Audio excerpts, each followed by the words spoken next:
What is Khalistan? Punjab के जगजीत सिंह चौहान ने खालिस्तान का नाम दिया था। जगजीत सिंह चौहान 1969 में पंजाब से ब्रिटेन चले गए थे। वहां उन्होंने खालिस्तान नेशनल काउंसिल की स्थापना भी की। ब्रिटेन और कनाडा में अब भी कई खालिस्तानी मौजूद हैं। 1929 में पंजाब को अलग देश बनाने की मांग उठी। आजादी के बाद पंजाबी सूबा आंदोलन शुरू हुआ था। 1980 के दशक में हिंसा से जल उठा था।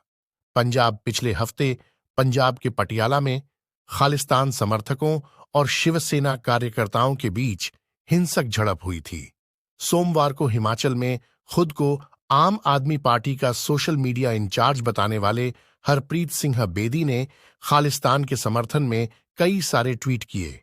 लेकिन ये खालिस्तान आखिर है क्या, जिसकी चर्चा समय समय पर होती रहती है? इसकी कहानी शुरू होती है 31 दिसंबर 1929 से। उस समय लाहौर में कांग्रेस का एक अधिवेशन हुआ। इस अधिवेशन में मोतीलाल नेहरू ने पूर्ण स्वराज्य की मांग की। कांग्रेस की इस मांग का 3 समूहों ने विरोध किया।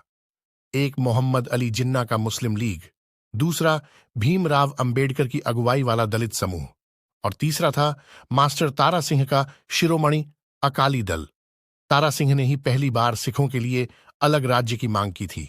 आजादी के बाद भारत का बंटवारा हुआ और पाकिस्तान अलग देश बना। इससे पंजाब भी 2 हिस्सों में बंट गया। एक हिस्सा पाकिस्तान के पास गया और दूसरा हिस्सा भारत में रहा। इसके बाद अकाली दल ने सिखों के लिए अलग प्रदेश की मांग तेज कर दी। इसी मांग को लेकर 1947 में पंजाबी सूबा आंदोलन शुरू हुआ। सिखों के लिए अलग राज्य की मांग को लेकर 19 साल तक आंदोलन चलता रहा।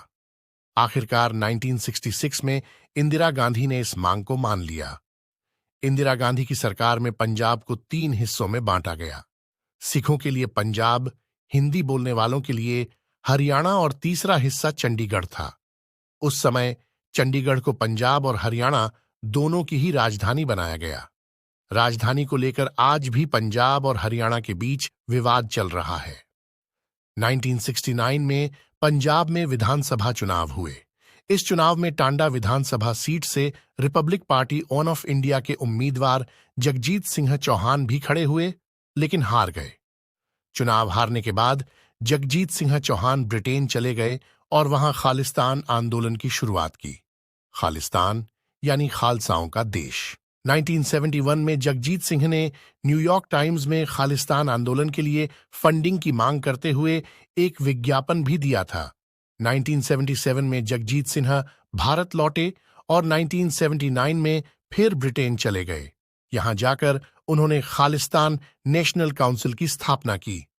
1966 में इंदिरा गांधी की सरकार ने सिखों के लिए अलग प्रदेश बना दिया। इससे पंजाब में कुछ साल तक तो शांति रही, लेकिन 1973 में अकाली दल ने पंजाब को ज्यादा अधिकार देने की मांग रख दी। पहले 1973 और फिर 1978 में अकाली दल ने आनंदपुर साहिब प्रस्ताव पास किया, जिसमें पंजाब को ज्यादा अधिकार देने के कुछ सुझाव रखे गए थे। इस प्रस्ताव में सुझाया गया कि केंद्र सरकार का सिर्फ रक्षा, विदेश नीति, संचार और मुद्रा पर अधिकार हो, बाकी सभी मामलों पर राज्य सरकार को अधिकार हो। इस प्रस्ताव में पंजाब को और ज्यादा स्वायत्ता यानी ज्यादा अधिकार देने की बात कही गई थी। इसमें अलग देश की बात नहीं थी। 13 अप्रैल 1978 को अकाली कार्यकर्ताओं और निरंकारियों के बीच हिंसक झड़प हुई। इस झड़प में 13 अकाली कार्यकर्ताओं की मौत हो गई। इसके बाद रोष दिवस मनाया गया। इसमें जरनैल सिंह भिंडरावाले ने हिस्सा लिया। भिंडरावाले ने पंजाब और सिखों की मांग को लेकर कड़ा रवैया अपनाया। वो जगह जगह भड़काऊ भाषण देने लगा। 80 के दशक की शुरुआत में पंजाब में हिंसक घटनाएं बढ़ने लगीं। 1981 में पंजाब केसरी के संस्थापक और संपादक लाला जगत नारायण की हत्या हो गई। पंजाब में बढ़ती हिंसक घटनाओं के लिए भिंडरावाले को जिम्मेदार ठहराया गया, लेकिन उसके खिलाफ पर्याप्त सबूत नहीं होने के कारण गिरफ्तार नहीं किया जा सका। अप्रैल 1983 में पंजाब पुलिस के डीआईजी एएस अटवाल की गोली मारकर हत्या कर दी गई। कुछ दिन बाद पंजाब रोडवेज की बस में गुस्से बंदूकधारियों ने कई हिंदुओं को मार दिया। बढ़ती हिंसक घटनाओं के बीच इंदिरा गांधी ने पंजाब की कांग्रेस सरकार को बर्खास्त कर दिया और राष्ट्रपति शासन लगा दिया। इससे पहले 1982 में भिंडरावाले ने स्वर्ण मंदिर को अपना घर बना लिया।